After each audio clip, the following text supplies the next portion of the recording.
40년이 참에 천사가 시내산 광야 가시나무 떨기 불꽃 가운데서 그에게 보이거늘 모세가 그 광경을 보고 놀랍게 여겨 알아보려고 가까이 가니 주의 소리가 있어 나는 내 조상의 하나님 즉 아브라함과 이삭과 야곱의 하나님이라 하신대 모세가 무서워 감히 바라보지 못하더라. 주께서 이르시되 내 발에 신을 벗으라. 내가 서 있는 곳은 거룩한 땅이니라. 내 백성이 애굽에서 괴로움 받음을 내가 확실히 보고 그 탄식하는 소리를 듣고 그들을 구원하려고 내려왔노니 이제 내가 너를 애굽으로 보내리라 하시니라.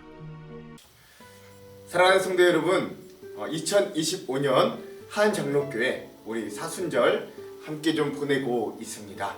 특별히 우리가 이 사순절 기간 동안 고난주간을 제외한 한 달 동안은 우리가 절제와 또 감사 회복으로 함께하는 우리 한 달 살기를 진행하고 있습니다. 여러분 벌써 우리 지난 한 주간 우리가 1주차를 살아냈고요. 오늘 벌써 2주차에 들어가게 됩니다.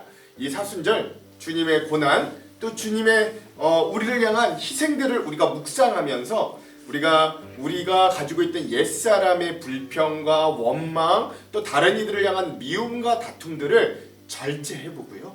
우리 마음으로 금식하면서 이 시간들을 감사와 주님을 향한 사랑과 은혜로 채우는 그리고 그것들이 다른 사람들에게도 전해져 그리스도의 향기가 넘쳐나는 우리 귀한 사순절이 되기를 주님의 이름으로 축원드립니다. 오늘은 벌써 6일차 우리 2주차에 접어들었고 우리 6번째 6일차 3월 10일 월요일 오늘 우리가 함께 좀 은혜를 나누고자 합니다. 오늘의 주제는 고난의 길로 부르시나 그 끝은 생명의 길이라는 주제를 함께 좀 나눌 거고요. 그래서 오늘의 본문의 말씀은 사도행전 7장 30절에서 34절의 말씀을 나누겠습니다. 제가 지난주에도 말씀드렸지만 여러분과 함께하는 이 한 달 살기 이 노트, 이 한 달 살기 핸드북 안에는 여러분 제가 크게 세 가지 주제의 은혜들을 좀 나누어 보았습니다. 첫 번째 주제는 사순절에 대한 내용들입니다. 즉 주님의 희생이 우리들에게 어떤 의미인지, 우리가 그 사순절 주님의 고난에 동참하는 건 어떤 의미인지, 우리 죄를 회개하는 그런 오늘 또 의미들은 어떤 것들이 있는가, 우리가 먼저 사순절의 의미를 첫 번째로 좀 함께 나눴고요. 그게 오늘 본문의 말씀이기도 합니다. 두 번째는 우리가 감사의 말씀을 나누기 전에 절제하는 모습들을 좀 함께 나누기를 원합니다. 물론 불평을 절제하고 원망을 절제하자는 게 이 운동의 캠페인이기도 하지만 또 다른 절제거리가 많거든요. 우리 어제 제가 주일날 설교했듯이 진정한 금식은 그저 겉으로 밥을 굽는 것보다 하나님이 기뻐하시고 원하시는 금식은 우리의 마음에 쓸데없는 것들을 절제하고 금식하는 데 있으므로 저 또한 우리 이 사순절에 우리가 영적으로 어떤 것들을 금식해야 되고 절제해야 되는지를 우리 두 번째 주제로 나눕니다.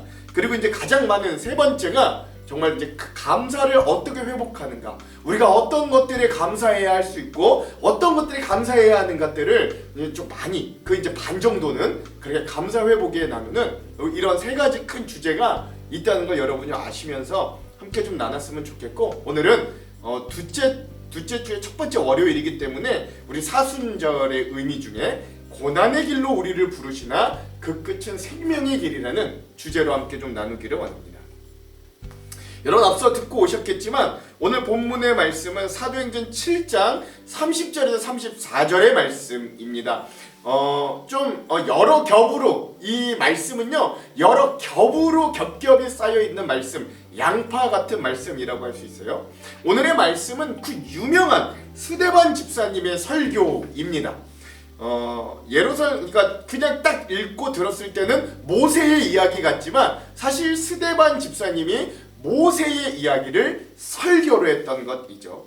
예루살렘에서 그리스도인들이 세운 교회가 성령님의 능력을 통해 폭발적으로 부흥했습니다. 저 베드로가 한 번의 설교로 3,000명이 돌아오기도 하고 또 5,000명이 돌아오기도 하고 그 어마어마한 사람들의 칭송을 받고 하면서 이 예루살렘 내에서도 그리스도인들의 교회가 어마어마한 영향력으로 부흥하고 폭발적으로 성장하기 시작했어요. 그러자 일을 그만두고 보는 사람들이 유대인들이 아니죠.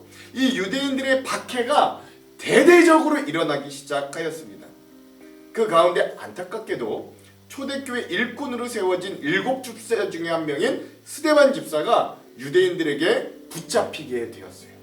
그러나 스데반 집사는 이 유대인들에게 붙잡힌 중에도 그의 복음의 기세가 전혀 꺾이지 않았습니다. 그리고 그는 자신을 죽일 듯이 바라보는 그 유대인들 앞에서도 놀라운 설교 말씀을 전하는 거예요. 그 중에 일부분이 오늘의 본문입니다. 신학자들의 평가로는 그 스데반 집사는 집사임에도 불구하고 사도나 목사나 교사나 이런 직분이 아니었음에도 불구하고 여느 사도의 설교에도 뒤지지 않는, 아니 오히려 이스라엘의 역사와 복음의 핵심을 꿰뚫는 이 설교를 했다. 오늘 본문의 말씀에 등장하는 이 스데반의 설교가 그런 설교다라고 평가하기도 합니다.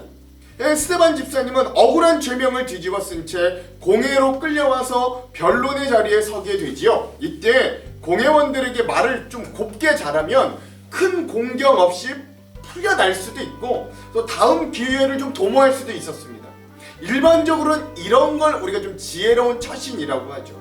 그러나 스데반 집사는 마치 이런 자리를 기다렸다는 듯이 자기의 목숨을 살리기 위한 변호 대신에 예언자와 같은 날카로운 말씀으로 유대인들의 마음을 찌르기 시작하는 거예요. 아브라함 시절부터 이스라엘의 역사를 막힘없이 읊어가던 스데반 집사님은 모세가 하나님과 처음 대면하던 일에 대해 드디어 말하기 시작하는 겁니다. 그러니까 모세가 불이 붙어서나 타지 않는, 사라지지 않는 이 가시나무를 신기하게 바라보며, 떨기나무라고 하죠. 이 다가갔던 것은 이 모세에게도 어쩔 수 없는 끌림이 있었던 거죠.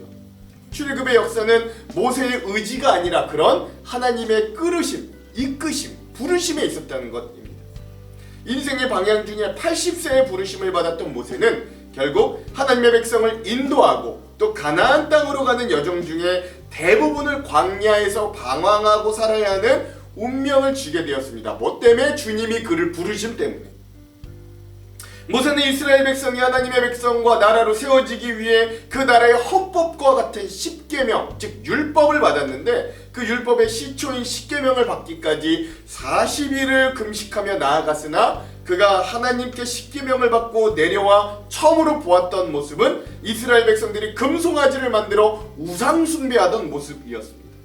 그게 끝이 아니었죠. 이스라엘 백성들이 얼마나 원망과 불평을 많이 하던지 내일 또 뭐 그런 내용이 나오겠습니다만 하나님께서 온유하기로는 지면에 그를 따라갈 자가 없다고 평가하셨던 모세가 하도 원망과 불평을 입에 달고 사는 이스라엘 백성들이 얼마나 미웠던지 그들이 목마르다 불평해서 하나님이 그들에게 물을 주라고 할 때 반석을 자기의 지팡이로 2번이나 세게 칠 정도로 그가 그렇게 온유했던 모세가 화를 낼 정도였다는 거죠. 그리고 결국 그 일로 인해 모세는 자신이 그렇게 밟고 싶어 했던 가나안 땅을 결국 죽기 직전 멀리서 눈으로만 보고 죽게 되었습니다.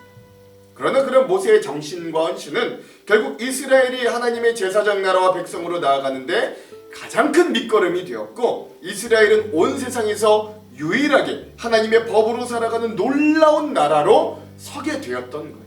그렇죠? 즉 하나님은 모세를 고난의 길로 부르셨으나 그 끝은 놀라운 하나님의 나라가, 제사장의 나라가 이 땅 가운데 세워지는 결과가 이루어진 거죠. 이런 모세를 부르셨던 하나님에 대한 말씀을 전하는 이 스데반 집사도 성령님의 불길에 이끌려 하나님의 부르심에 응답한 사람이었습니다. 목숨이 위태로운 상황에서도 하나님의 부르심에 응답하는 심정으로 담대하게 설교를 이어가고 있었던 거예요. 누구 앞에서? 자기를 죽일 듯이 바라보는 그 유대인들 앞에서 말이죠.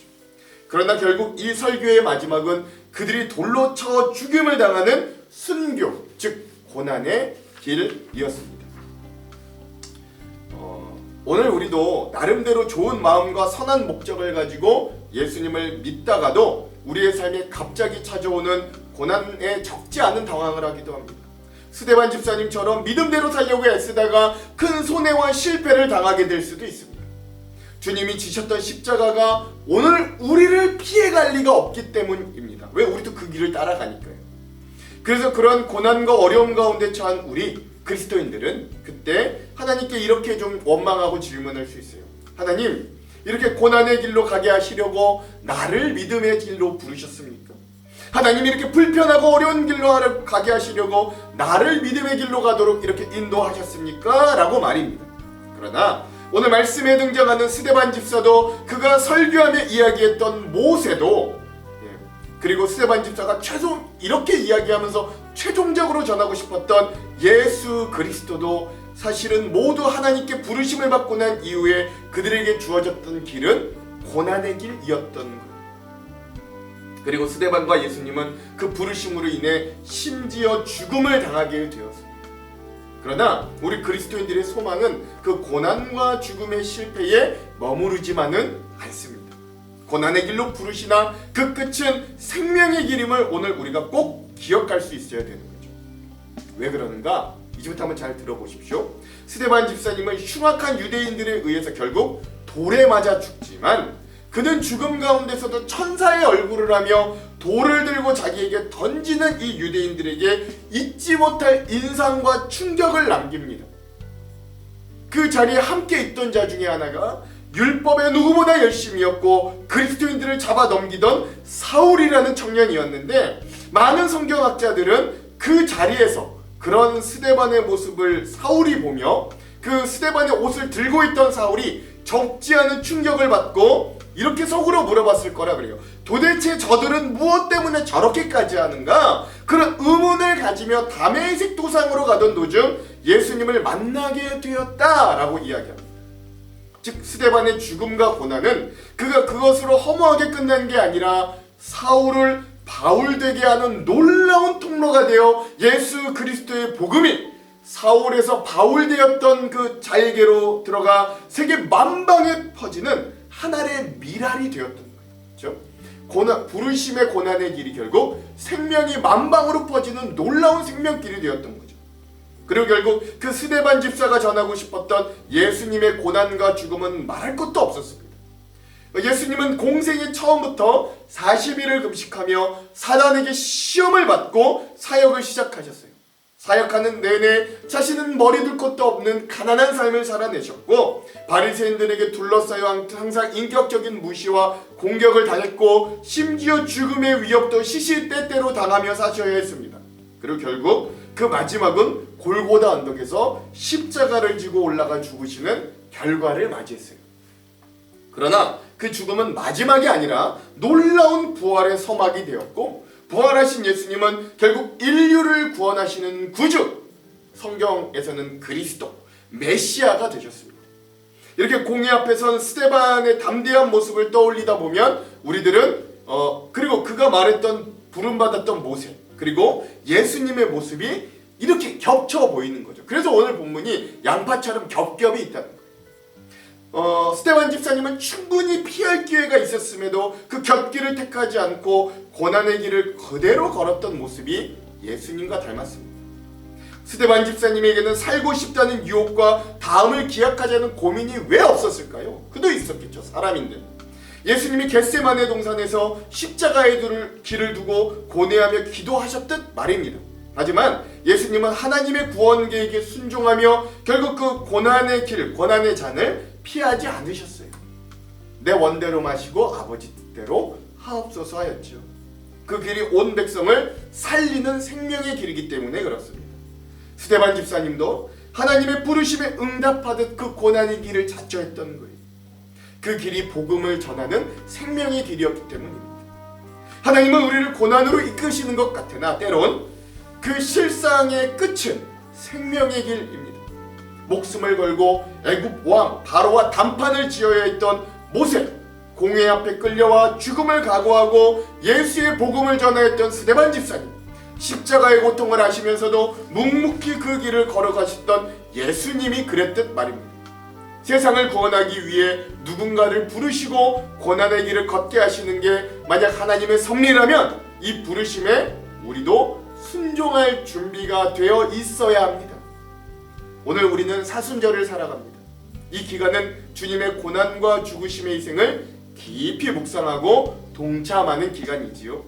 하나님은 때론 우리의 믿음을 통해 우리를 좁고 협착한 길로 부르십니다. 예수님은 단 한 번도 자신을 따르는 길이 대로요 꽃길이라고 말하신 적이 없습니다. 오히려 예수님을 따르면 머리 둘 곳 없는 자신의 길을, 그 가난한 길을 함께 가야 하고 각자의 십자가를 지고 따라오라고 하셨어요. 그러나 그 고난의 길이 결국 생명의 길로 끝납니다. 가난한 마음이 결국 천국으로 이끄는 발걸음이 되고, 애통한 마음은 위로를 받는 통로가 되고, 온유한 마음은 땅을 기업으로 얻게 하고, 의에 줄이고 목마른 자들은 결국 배부를 겁니다. 긍휼히 여기는 자들이 긍휼히 여김을 받게 되고, 마음이 청결하기 위해 애쓰는 자들이 결국 하나님을 보며 갈등과 미움 가운데 사는 속에서도 화평케 하는 자들은 하나님의 아들들이라 인정받고, 의를 위해, 믿음을 위해, 예수를 위해 박해받는 자들은 결국 천국을 소유하면 물론이요 하늘에서 큰 상급이 기다리고 있음을 여러분 알아야 됩니다. 오늘 우리의 삶에 그렇게 주님은 여전히 우리를 자기와 같이 고난의 길, 십자가의 길로 때론 부르십니다. 그러나 오늘 이 사순절 우리가 믿음을 가지고 담대히 그 길을 한번 가봅시다. 그 끝은 분명 세상 누구도 누릴 수 없고 경험할 수 없었던 풍성한 생명의 길이 예비되어 있을 겁니다. 예수님 이렇게 약속해 주셨기 때문이에요. 요한복음 10장 10절에서 11절. 도둑이 오는 것은 도둑질하고 죽이고 멸망시키려는 것뿐이요 내가 온 것은 양으로 생명을 얻게 하고 더 풍성히 얻게 하려는 것이라. 나는 선한 목자라. 선한 목자는 양들을 위하여 목숨을 버리거니와. 아멘. 그렇죠?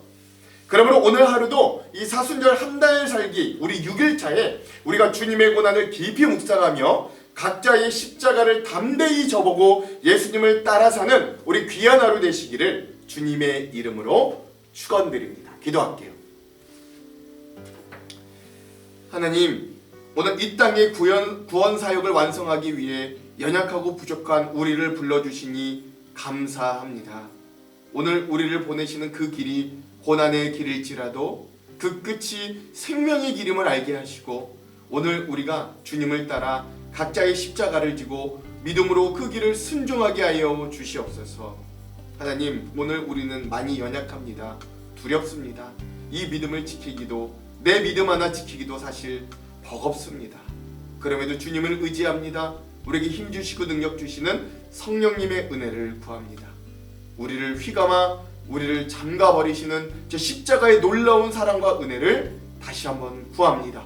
하나님, 오늘 우리와 함께하여 주셔. 오직 우리가 주님의 사랑에 매여 그 길을 담대히 걸어갈 수 있도록, 또 생명으로 열매 맺을 수 있도록 인도하여 주시옵소서. 예수님 이름으로 기도합니다. 아멘.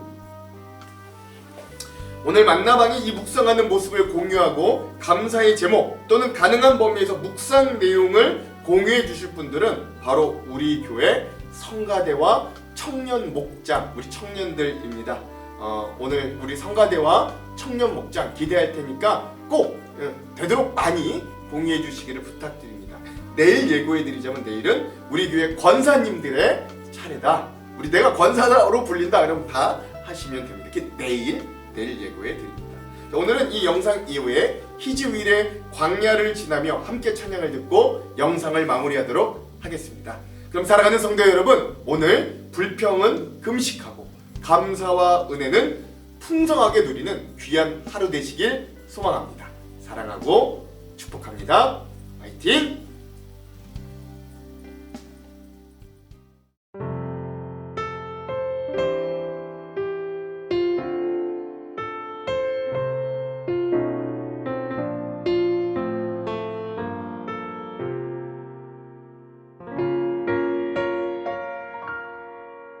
왜 나를 깊은 어둠 속에 홀로 두시는지, 어두운 밤은 왜 그리 길었는지, 나를 고독하게, 나를 낮아지게, 세상 어디도 기댈 곳이 없게 하셨네. 광야 광야에 서 있네.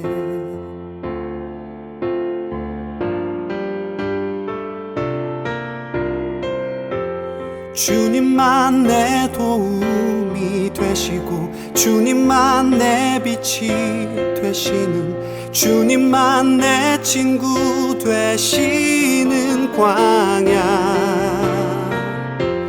주님 손 놓고는 단 하루도 살 수 없는 곳 광야. 광야에 서 있네.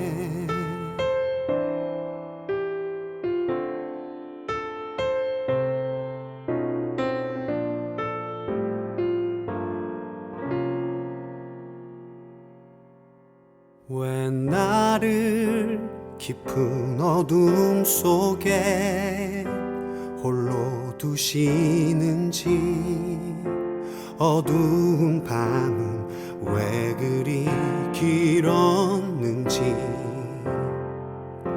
나를 고독하게 나를 낮아지게 세상 어디도 기댈 곳이 없게 하셨네.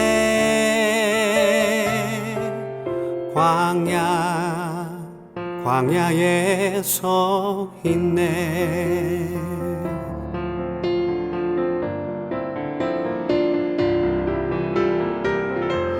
주님만 내 도움이 되시고 주님만 내 빛이 되시는 주님만 내 친구 되시는 광야.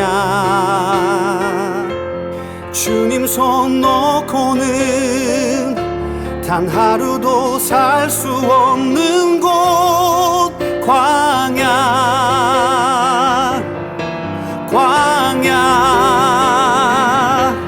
주께서 나를 사용하시려 나를 더 정결케 하시려 나를 택하여 보내신 그곳 광야.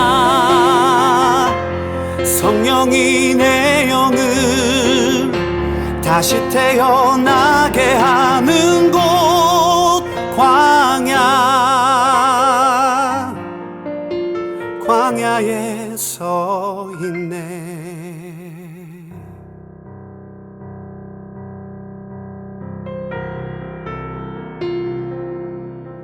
내 자가 산산이 깨지고 높아지려 했던 내 꿈도 주님 앞에 내어놓고 오직 주님 뜻만 이루어지기를 나를 통해 주님만 드러나시기를.